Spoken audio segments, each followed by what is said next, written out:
If you have ever thought about being a project manager, the best way to actually try and get some experience of that inside of the workplace is voluntary work. Volunteer at a local church or community center, a charity, whatever your favorite charity is. Find out if you can do some project work, whether it's a coordinator's role, junior project management, get a feel for it. You don't have to do it in the workplace, first of all, and take a career risk. There's other ways that you can come into the pool of learning. I've been at this now for over 30 years. I'm really looking to pay forward the next generation of project managers. Hey, and welcome back to the podcast. We are here with Dawn Adams from DawnAdamsOnline.com, and she is a co-author with Pat Mesiti in The Best Chapter of Your Life. And Dawn is going to be telling us about how she has run her own consultancy business. She has coached and mentored many project and program managers. She's now a transformation director, providing courses and coaching for newcomers to project management. So we're going to be talking today about the multi-million-dollar projects Dawn has been working on, how you recognize a nature-born project leader, motivating and getting your clients and students to learn and accept coaching and everything that comes with that. So Dawn, glad to be talking to you. Yeah, very good to speak to you as well, Robert. Looking forward to the conversation. Same here. And so what has you excited these days? What has you fired up the last 6 or 12 months? What are the fun projects? What are the problems and the challenges? The big problems and challenges that I'm experiencing with my clients at the moment is they are in the financial services sector in Europe. So, as you can imagine, through the pandemic, through what is the economic crisis that we're going through now with the war in the Ukraine and various other challenges as well, the financial services sector is exposed to quite a lot of ups and downs, and delivering transformation in the middle of regulatory inspection and making sure that the companies remain stable and there are no further crashes like there were in 2008-9, then it's been an interesting time. But as I say, never been out of work when I needed work with a project manager's career. It's most definitely not only rewarding but lucrative. And for now, we're really looking into the abyss of what the next months and potentially couple of years will bring in terms of the financial performance and the economic performance within Europe and the rest of the world. So interesting times we live in.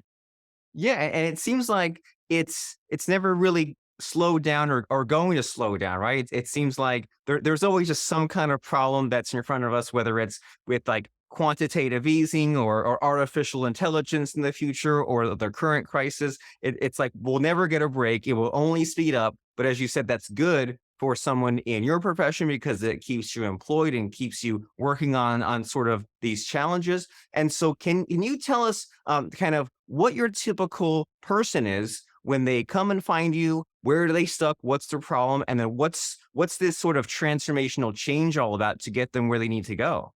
Sure, there's probably two different types of people that I come across that are looking to be coached through project management career. One is a direct entry, so somebody that's had a career elsewhere, or this is maybe their first career. They've come out of college, university, and they're really just keen to understand what's out there in the world because maybe the degree that they've picked up just doesn't pay what they'd hoped it would when they started out in the degree 3, 4 years ago. Times have changed. And the other type of person is somebody that's already in what I would call a job change, a change job family. And those change job families could be anything from a business analyst, technical analyst, somebody working with data. My background is actually as a statistician, so the numbers worked out for me. But it's really those people that are aspiring towards a change career, something that is a huge variety of change in your day by day life at work. And then you've obviously got the change in your personal life to contend with, so you have to have an appetite for change. But really, it's somebody that's really looking to develop an art, a craft of delivering change well. And although people can deliver change, it takes a set of skills to coordinate and communicate change well to land it first time. Oh, okay. And I like what you said there about how it's important to have this appetite for change because it seems like as I'm talking to you, what's what's going through my head is that the good old days, so to speak, of the mid-century 50s, 60s, 70s, when you got a degree, you chose your job, you just found your fit. It seemed like it was just like a straight line to retirement, right? You worked, you put in your hours, that was it. But then we hear so much about how you kind of have to do a lot of trial and error and update your skills and then find your fit. And it ends up being kind of just a blend of all these different factors. And so is that on the right track, that it's not as simple as maybe it was, but then maybe the opportunities were greater as long as we know how to play the game and be dynamic with all these changes? I think you're right. So in terms of maybe the kind of millennial generation, I'm really finding now that they've come out of university and then they're questioning maybe why they've invested so many months and years of their lives in that route, to then find jobs like project managers that you can actually get into leadership positions within 3 to 5 years, kind of fairly senior in an organization and as an influencer in that organization as well. It's not a job that you really need an entry level degree for. It does help depending on which sector or industry you go into. Obviously, if you want to be involved in change and rocket science, you're going to have a few more certificates behind you than just walking straight out of high school or secondary school like we have in the UK. But from a general entry point for business project managers, there are huge opportunities to get in, as I said before, around some of the technical support roles, get in there, understand how change works, how you support a business, and raise incidents and software and just day to day activities regarding password resets and whatever. And those opportunities then present yourself for either a career in business change or technology change. Well, that's exciting that you can kind of get in there and find a role and prove yourself and then rise in the ranks very quickly. And so some of these things that you're mentioning here, that some of your clients are feeling like maybe their college degree was a waste, or their previous work experience was a waste. And at least for me personally, I feel like those kinds of things are just like part of the journey, right? And when you get, say, some kind of a certificate or a degree, in a lot of ways, you're showing that you stuck with something. And whenever someone kind of complains or poo-poos about college, I think, well, how many jobs are out there where they say you don't need a specific degree, just like some kind of a 2 year or some kind of a 4 year degree just to get your foot in the door. So when someone out there is kind of saying, "Oh, college is such a waste; it should just be eliminated," what would you say to someone like that? I would say it's really dependent on the individual. So I think there are certain characters that welcome the opportunity to go through the academic world. You can learn an awful lot in that space, and you're obviously passionate about that. You know, spending 3, 4, or 5 years or so in an academic environment, learning about a subject in depth. It's not for the faint-hearted, for sure. And although you kind of come out of that and you may not find an instant connection and fall into project management, or project management may find you as a career, it's likely that at some point you'll go full circle and the thing that you love gives you an opportunity to actually do project management in that space. And I've got colleagues who have been museum curators after having done history degrees. They now do change management, and they actually facilitate. One example would be a replacement of Concords in an aviation museum. Absolutely loved that project individually. So it's not to say it becomes completely disregarded as a degree at all, but it's more a case of it gives you a discipline, absolutely gives you a discipline of being able to go through the process of getting that degree, understand what it takes.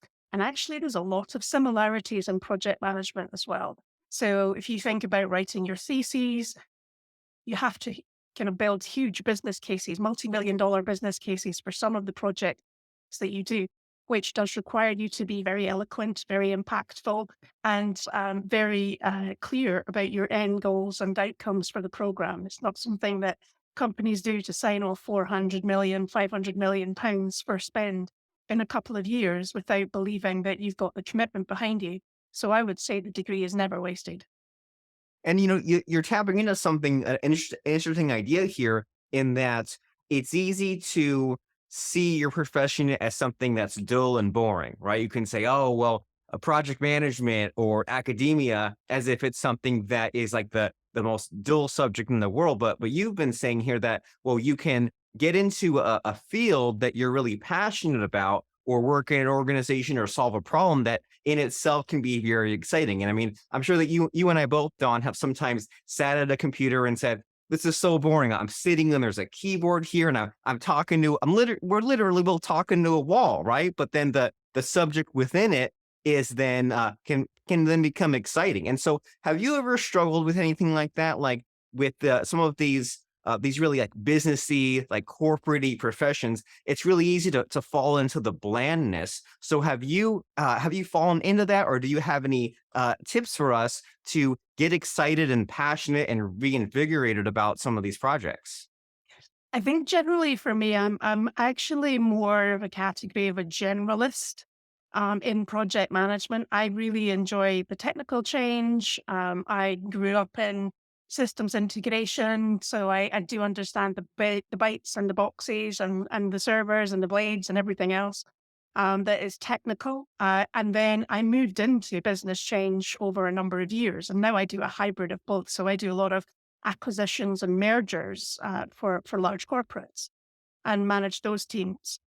But the ones that maybe are a little bit staid for me are the ones that are more regulatory facing. So whether you're in the oil and gas sector and you have huge regulatory oversight there, telecom sector similarly, a lot of communications platforms and security protocols required in those industries, and then also in financial services sector. So financial services have layers of both national and international regulators that you need to bear in mind.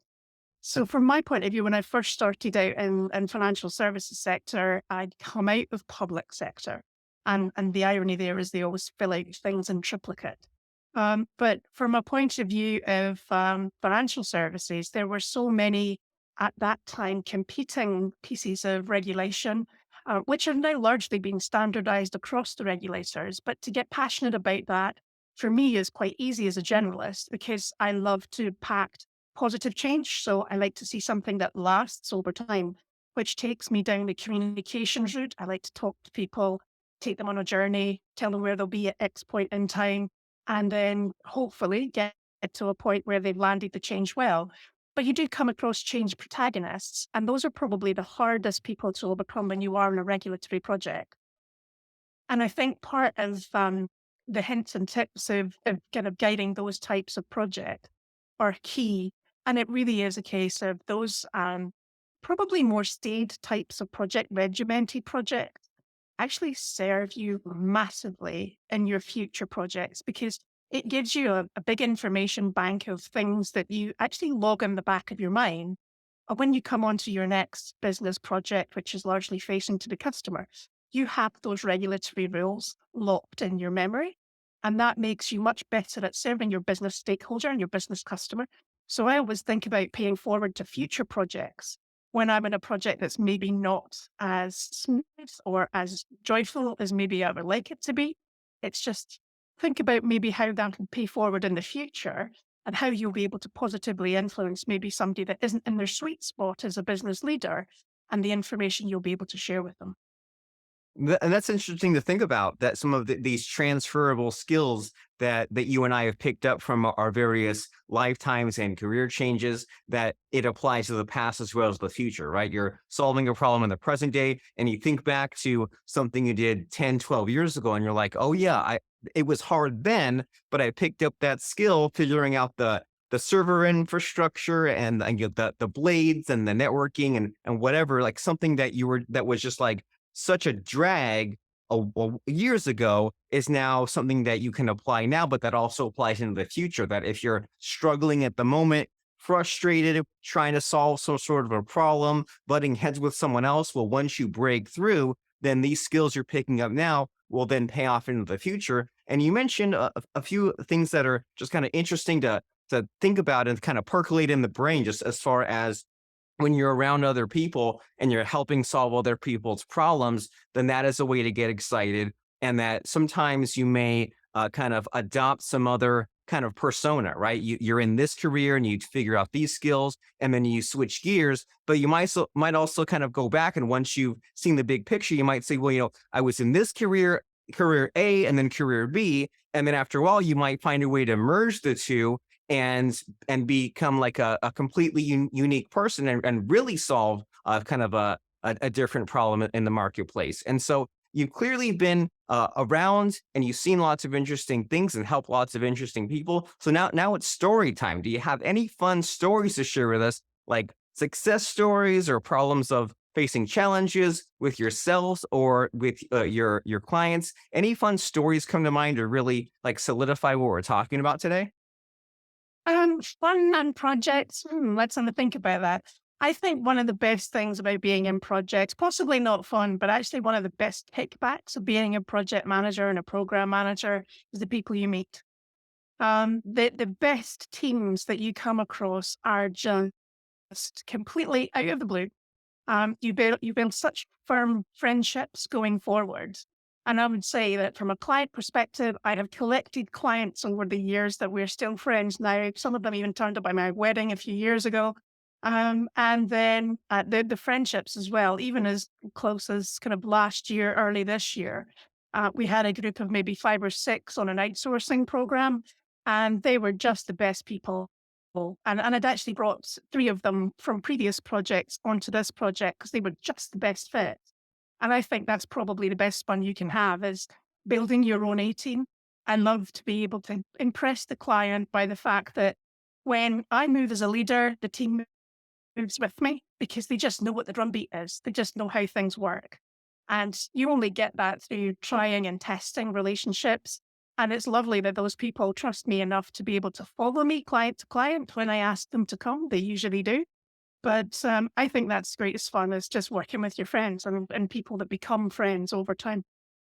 And so, what's your secret with that? Because you're making me think back to different times when I had like a school projects or work projects, and sometimes the teams were not that great, and sometimes I felt like it was more work with the team versus doing it with myself, or there'd be this or that bad apple in the bunch. And so you kind of alluded here to you keep these relationships going, and you have these friends over time that you can then pick up later. But how do you even filter those people out? How do you judge a good or a bad team, or if someone is good to be in a team? It seems like a lot to navigate, and it seems really easy to go wrong with that.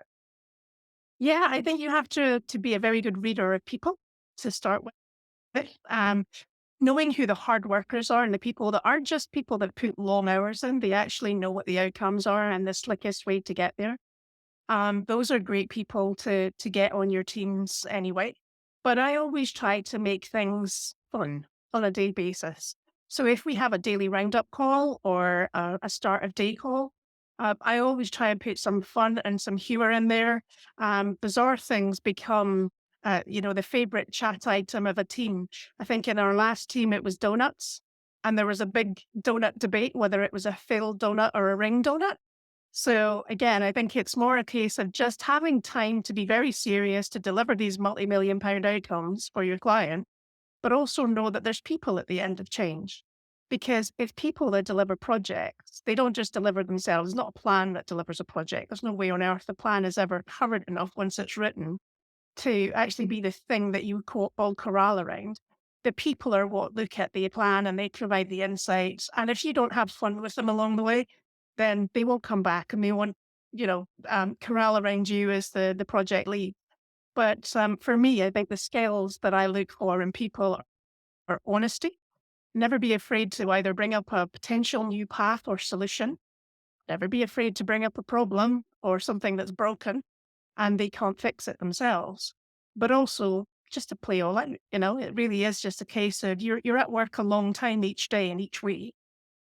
Get in there, enjoy what you do, and I'm all for rewarding people as well. So if they put their heart and soul into something, I wouldn't expect them to, work all the way through a Friday. You might give them a half day once in a while, ask them to walk away and just, go out and arrange some time with the family. But taking an interest in people absolutely pays dividends in their personal circumstance and what works for them. Effectively just making sure you know what makes them tick. I love it. Awesome. So remember to have fun. And you're making me think about times when, say, in school, when it was near the end of the semester, when we would like play like a Jeopardy game, like a kind of like a quiz show with the historical facts that we knew. So we were still learning, but we were applying it in a fun way. You're reminding me of when there would be like barbecues at work, and even in like my own self motivation, I'll find ways to kind of gamify what I'm working on. I'll say, well, let me just get through 10 more people in this job, or let me get through 20 more rows in the spreadsheet. And you mentioned something in there that time does not always equal productivity, right? Like you might have people on the team who can work fast or they can work smart, not necessarily working hard or working those long hours. You don't have to kill yourself and work on a Friday night or a Sunday morning. You can kind of navigate all those various factors and have fun and be a good people person and be honest and be aware of problems and be aware of, like you said, what makes people tick. That way you can get along with them and you can motivate them and you can help them. And it seems to all kind of all feed on it on itself. And so as we're winding down this conversation here, do you think there's anything that we left out in this conversation about being a good project manager, in getting along with others, in transformational change? Any last bits of advice that you feel like fitting in here before we wind down? I would just say that if you have ever thought about being a project manager, the best way to actually try and get some experience of that if outside of the workplace is to do some voluntary work. Volunteer at a local church or community center, a charity, whatever your favorite charity is. Go find out if you can do some project work with them, whether it's a coordinator's role, junior project management. Get a feel for it. That, you don't have to do it in the workplace first of all and take a career risk. There's other ways that you can come into the pool of learning. And there's a lot of people out there like me that have completed their career. In the main, I've been at this now for over 30 years. So for my part, I'm really looking to pay it forward and to pay forward the next generation of project managers. I really enjoy mentoring people, coaching them through hard circumstances, but also giving them the more technical skills that they need to be able to navigate as they get more senior through the project families as well. So yeah, I would just say give it a go. I think there's nothing wrong with putting a project manager, a project analyst experience on your CV, and then moving forward with your career if it's not for you, because again, as a discipline, serves you in great stead for other jobs as well.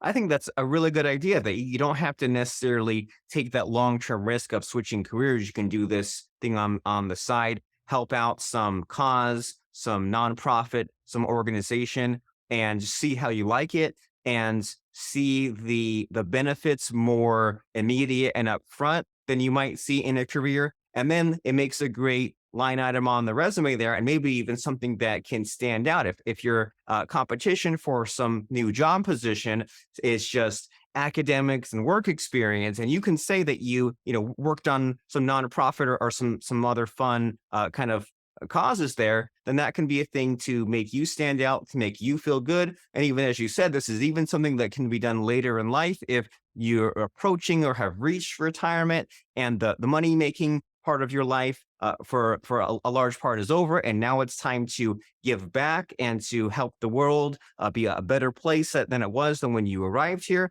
Then this can be a fun thing to do later on in life. So if someone out there says, "Man, I'm fired up." I'm energized about what Don has to say. I wonder, where has this person been all my life? I need to take the next step. I need to find her website, need to contact her and see what she has going on. So, where can someone do that? And what do you have going on moving into the future? Yeah, so the best place to come is donadamsonline.com.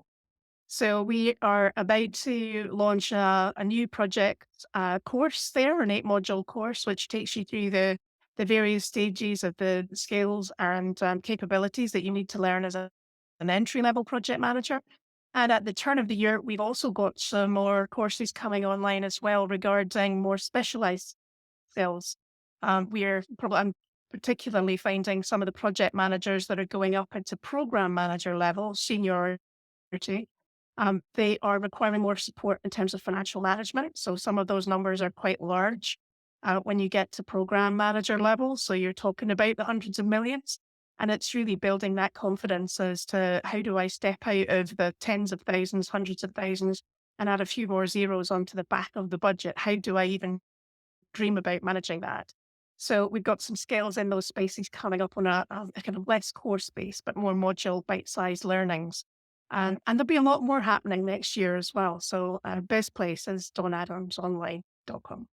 Exciting. Well, then we will see you there. If you're the kind of person that wants bigger and better challenges, which can come with stress, but stress can also lead to opportunity, then your next stop, your next location needs to be donadamsonline.com. So we will see you there so that we can check out those courses that Don was mentioning and so much more. donadamsonline.com. Go there now. And thank you, Don, for this conversation and sharing with us some of your best secrets and tips. It was a lot of fun. And I think that these project managers and would-be program managers need to check out your website, Don Adams Online. So we will see you there. And thank you, Don, for showing up.